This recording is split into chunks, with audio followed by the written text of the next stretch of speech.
Кеше автомобиль йөртүчеләр үзләренең һөнәри бәйрәмнәрен автомобиль транспорты хезмәткәрләре көнен билгеләп үттеләр. Шушы дата уңаеннан СБК Техносервис автотранспорт компаниясе дә инде гадәт буенча һөнәри бәйрәмнәрен һөнәри осталык бәйгесе белән бәйләп үткәрделәр.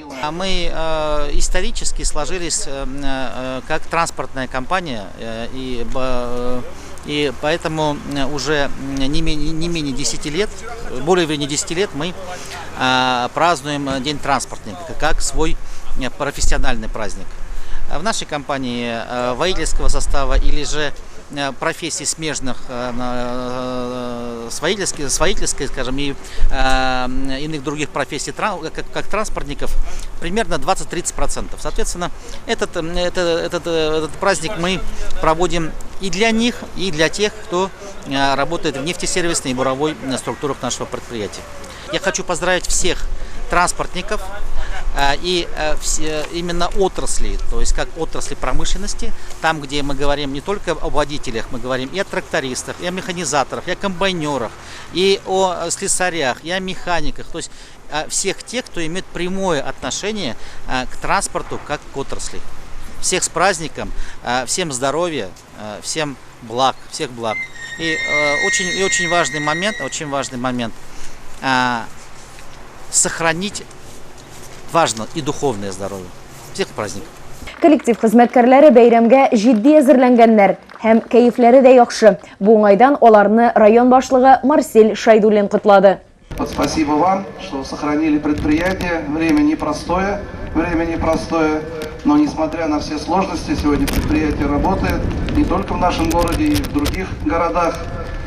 Я вот уже говорил, от Бизнес Онлайне прочитали статью про наше предприятие. Мы очень рады, мы очень благодарны вам, что почти 300 человек трудится и работает на данном предприятии, работаете с нашими нефтяниками, и не только в Республике Татарстан, но и за пределами Республики Татарстан.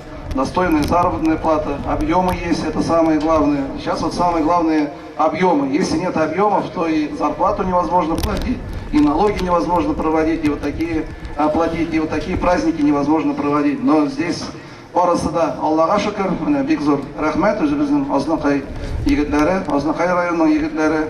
Спасибо за такое мероприятие, всех с праздником, с профессиональным.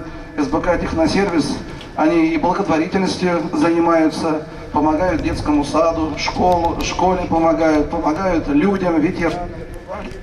Во многих мероприятиях вот районных всегда вы участвуете, и Сапантуй, и День города, 9 мая. Вот за это огромное спасибо. Алда билгеләп үткәнчә конкурска җитди әзерләнгәннәр һәм аның максаты да автомобиль белән идарә итүчеләрнең осталыкларын арттыру белән бергә юл йөрү кагыйдәләрен һәм янгын куркынычсызлыгын ничек үтәүләрен дә карау. Әлбәттә инде конкурс җиңүчеләрен тантаналы төстә бүләкләүдә каралган. Автомобиль йөртүчеләр бәйгедә әллә ничә төрле сынау уздылар. Катлаулы булып саналган габаритлы коридор, бокска арткы йөреш белән керү, алгы тәгәрмәчләргә чокыр кебек биремнәр белән бергә экипажлар да җитди таләпләрне уздылар. Монда аларга торба үткәргечләренең ныклыгын тикшерүдә, линияләргә демонтаж үткәрүдә, агрегатлар урнаштыру кебек сынауларны үтәргә туры килде. Жюри бик таләпчән булды. Конкурсантларның һәр биремне никадәр төгәл башкарылуын күзәтеп бәя биреп торды.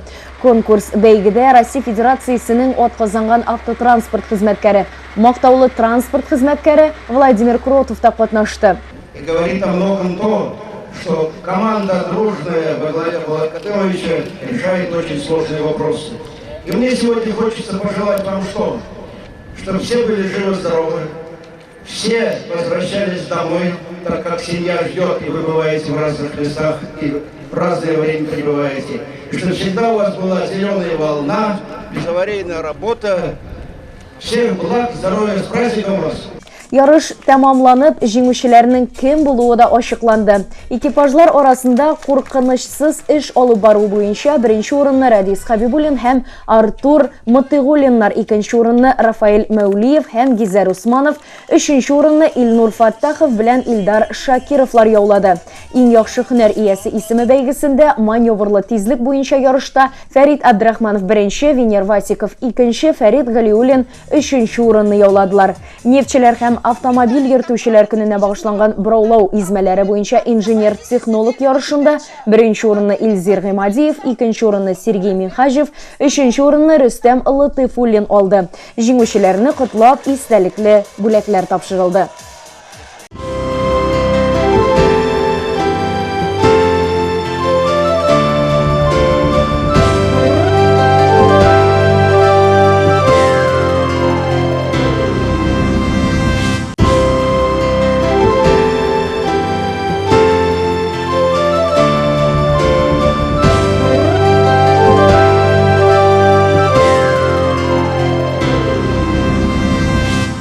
В Российской Федерации на сегодняшний день зарегистрировано 65 очагов гриппа птиц, в том числе в Карачаево-Черкесской республике 1 очаг, в Курганской области 11, в Омской области 35, в Саратовской 1, в Тюменской 11, в Челябинской 3 очага и в Республике Татарстан 3 очага. В Татарстане 8 октября в селе Мещеряково Буинского района выявили вспышку птичьего гриппа среди домашних уток и гусей в одном из крестьянских фермерских хозяйств.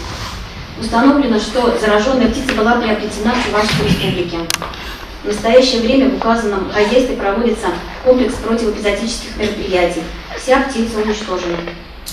22 октября подтвердился диагноз высокопатогенного гриппа А птиц еще в 2 районах Республики Татарстан, Мусюмовском и Дрожжановском. На территории Дрожжановского района в селе Старое Дрожжаное в крестьянском фермерском хозяйстве Тухватулина содержалось более 1000 голов гусей. В Мусюмовском районе на земельном участке, принадлежащем гражданину Шакерзянову, вблизи деревни Тусаева, содержалось более 4000 голов гусей. В данный момент в эпизоотических очагах проводится весь комплекс противоэпизоотических мероприятий по ликвидации инфекции. Наложен карантин. 23 октября специалисты Азнакаевского РГУ также участвовали и оказывали помощь в ликвидации поголовья гусей в Мусюмовском районе. Фотографии этого мероприятия предоставлены на слайде. Это снимки делала я. Значит, причиной заражения стало приобретение фермерами птицы из других регионов без необходимых ветеринарных документов, а также доступ птицы к естественному водоему, на котором также обитала дикая водоплавающая птица. Дикие водоплавающие и синантропные птицы имеют относительно устойчивость к высокопатогенному гриппу птиц, являются основными разносчиками инфекции. Грипп птиц – вирусная болезнь домашних, диких, а также синантропных птиц, характеризуется поражением органов пищеварения, дыхания, высокой летальностью. Лечение больной птицы не проводится, зараженную птицу полностью уничтожают. Я сама лично принимала участие при мероприятии по ликвидации очага в Мусюмовском районе. Сделаны были эти фотографии. Показывайте на слайдах. Мы когда приехали 23 октября, это был уже 3-й день от начала инфекции, и уже там имелось павших около 700 голов гусей. Также там имелся выход по гусей в пруд, загорожен был пруд, и там тоже имелось около 100 голов мертвой птицы. Когда мы приехали, было очень много больной птицы, почти половина. У них были клинические судороги, запрокидывали голову, тряслись гуси. И у многих выделялась кровь из клюва, и вот у некоторых был клюв забит грязью. Страшное зрелище, конечно. Нам пришлось уничтожать все поголовье птицы бескровным методом, затем эту птицу все сжигали. На территории фермы проводилась двукратная дезинфекция. Сначала провели дезинфекцию, убрали все деревянные конструкции, сжигали. Затем снимали часть верхней почвы трактором и опять проводили дезинфекцию. И все корма, которые там имелись для кормления, вот запас, все тоже сжигалось. Выставлены карантинные посты. И на сегодняшний день там будет запрещено держать в течение года птицу.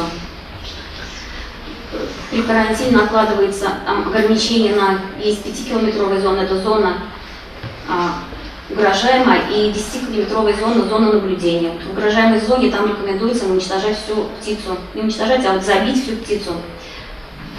Птичий грипп, он опасен также и для людей. Заражение человека возможно при тесном контакте с инфицированной и мертвой дикой или домашней птицей. В ряде случаев возможно заражение человека при употреблении в пищу мяса и яиц больных птиц без достаточной термической обработки. Основным источником вирусов в природе являются водоплавающие птицы, перелетные птицы, которые выделяют его в окружающую среду со слюной и пометом. Для недопущения возникновения гриппа птиц в нашем районе В период угрозы необходимо провести следующие мероприятия. В индивидуальное хозяйство граждан всех домашних птиц перевести на закрытое содержание. Запретить выгул, в том числе выгул на водоемы. Кормление птиц осуществлять только в закрытых помещениях. По возможности провести забой домашней птицы. Установить на подворьях пугало, трещотки и другие средства для отпугивания диких птиц. В период угрозы не рекомендуется покупать живую птицу и пополнять поголовье птицы. И рекомендуем никогда не приобретать птицу неизвестного происхождения без ветеринарных документов. Ухаживать за птицей, проводить уборку помещений и территорий. Необходимо выделено для этого специальной рабочей одежде. Халат, передник, рукавицы, резиновая обувь. В рабочей одежде не посещать другие подворья, не заходить к соседям, где содержится птица. Рабочую одежду подвергать периодической дезинфекции и стирке. Периодически 2-3 раза в неделю проводить дезинфекцию предварительно очищенных помещений птичников и инвентаря. Дезинфекцию можно проводить 3% горячим раствором каустической соды или 3% раствором хлорной извести. При обнаружении трупов птицы или выявлении больной птицы на улицах, на прудах, в личных хозяйствах граждан необходимо незамедлительно сообщить в Государственную ветеринарную службу района в целях проведения мероприятий по исследованию птицы на грипп. Главам сельских поселений рекомендуем взять на особый учет все личные подсобные хозяйства, где содержится большое количество птицы. Провести разъяснительную работу с населением по опасности гриппа птиц и профилактических мерах. Спасибо за внимание.